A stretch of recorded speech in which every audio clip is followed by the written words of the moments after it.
princesses! On this week's Intro to Beauty, I'm going to be talking about everything to do with cheeks. So the first thing you want to do is pick a blush. So if you have a fuller coverage foundation, what happens is you end up being one solid colour. You have no dimension to your face. Putting a blush on makes you look a little bit more alive, because sometimes you can look a little bit dead. I'm looking a little bit dead today.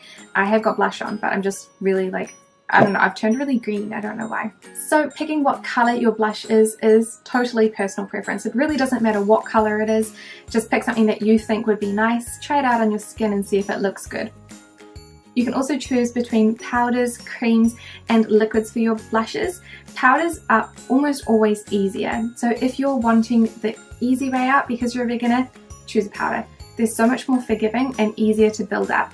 Creams are definitely used before you set your foundation. So if you're applying a cream or a liquid blush, you want to apply it onto any liquids before you set them with powder. So if you're using a liquid foundation, apply your foundation, then apply your cheek product and then set over the top of that, because a lot of the liquid or the cream based products do not go well over the top of powders. And this is equally true if you're using a powder foundation. A cream blush may not actually sit that nicely on top of the powder foundation. It's just the way that the cream and the powders mix that determines how well it does. But there are so many different types of blushes. I find that powder blushes are the easiest to use in general, but they also do look a little bit more matte unless you get a shimmery blush. A cream blush is most likely going to have a dewy finish. There are some matte creams that you can get, but they're more of a specific type of blush. Cream blushes or liquid blushes usually have a dewy finish. So it can look kind of strange if you have a matte finish foundation and then you put a dewy finish cream product on top of it without setting that with powder. It can kind of look strange, but it's, again, personal preference. The placement of blush is kind of also personal preference. The only thing you don't want to do is put it underneath your cheekbone. If you put it down too low, you're going to sort of emphasize the downward dragginess of your face, and it's not going to look quite as nice unless you really want to look older, I guess. So ideally what you want to do is look straight ahead and find your pupil. You want it to be no further in from that place. You want to bring it down to the apple of your cheek, which is where you smile. You can see that there's I have really chubby apples because I have a chubby face. This is where you want to put the blush, and then you want to start it here and drag it upwards. It wants to be above your cheekbone. So if you do the fishy face,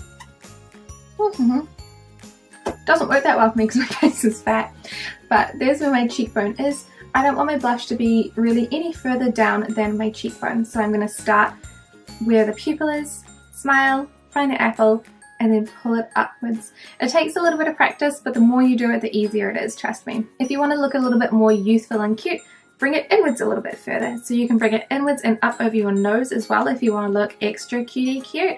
I wouldn't do too much of it because it can look a little bit like sunburnt-esque if you're using a red or a pink.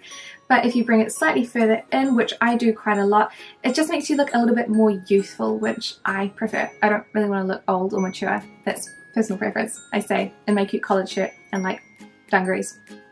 So once you've got your blush on, it's easier to put your highlight and your bronzer on if you've already got your blush, because you're going to make a sandwich. So where your cheekbone is where your bronzer is going to go. Ideally, we want to make a 3 shape with our bronzer. So coming up from our forehead, down underneath the cheekbones, and then down around by the jawbone. So this gives your face the optimal shape. And what you want to do with your cheekbones is start where your cheekbone is, which for me is pretty much where my ear starts. And you want to direct it down towards your mouth. Don't go too far down, because if we go down, you're going to create more of a skeleton shape. Unless you're going for a Halloween look, it's going to make you look a little bit gaunt and a little bit more masculine. So that's generally a chiseled jawline for men would come down that way. Unless you want to look masculine, of course, then just do that. So gently trace out a 3 shape on your cheek and then build up more if you would like to. So your bronzer is going to go underneath where your blush was. And then once you've got your bronzer on, you can put your highlighter on, and this is going to go on top of the blush. So your bronzer is round about here, your blush is on top there. You want your highlighter to just go on the top of your cheekbone there. It depends on how much you want to put on. Today I've got a lot on because I was doing the swatches for the Etude House Face Shine Corset, and this is a bit more of an intense highlight. However, it kind of works well because you can see the placement of where it is. For your highlight, you can also put it on top of your forehead, so on top of your eyebrows if you want that place to shine, middle of the forehead, on the nose, Cupid's bow. Chin is also really popular, but you probably wouldn't want to highlight like your jawline, for instance, or around your hairline, because you want those places to be shadowed. So highlighting and contouring or bronzing is all about creating shadow and light. It's going to look unusual if you use a bronzer but not a highlight, or if you use a highlighter and not a bronzer, because you'll be bringing places of your face to more prominence or like more shadows without providing the other part of it. So choosing your bronzer and highlight is also personal preference. You can get lots of different colored highlights. So like I've got a peach, I have a pink, and then there is like a yellow gold, which is what I'm wearing.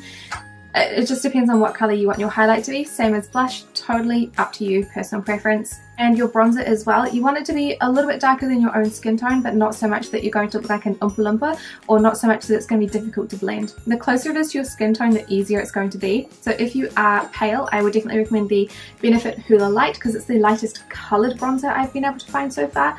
It's a little bit more orangey than I'd like, but you can see that it's kind of like, I mean, if you were more tan, that would be your skin tone color. So that's kind of what we're going for here. And ideally, when you use your bronzer, use a big fluffy brush, because you get less harsh lines. So it's a lot easier to blend like that, and use a really gentle hand like you're tickling something. You don't want to be like rubbing it into your skin. It doesn't work as well. Whereas with highlight, you can use a nice gentle touch as well. You can use whatever brush you'd like for a highlight. And you don't have to use bronzer and highlight if you don't want to. A lot of the time, I just wear a blush. It gives me a little bit of life into my cheeks. It doesn't give me as much sort of definition, but if I'm doing any work with cameras, or if I'm doing any performance work where there's lots of lighting, I'd want to use a bronzer and a highlighter, because otherwise my face looks very flat. So that is the difference between wanting to use the bronzer and highlighter and not. It depends on what I'm doing for the day. If I'm just teaching kids, I don't really feel like I need to use a bronzer and highlight. I think it's a little bit much, but I feel like I need a blush, because otherwise I just look like one color and I look a little bit dead. So that's pretty much all you need to know about using blushes, bronzers, and highlighters.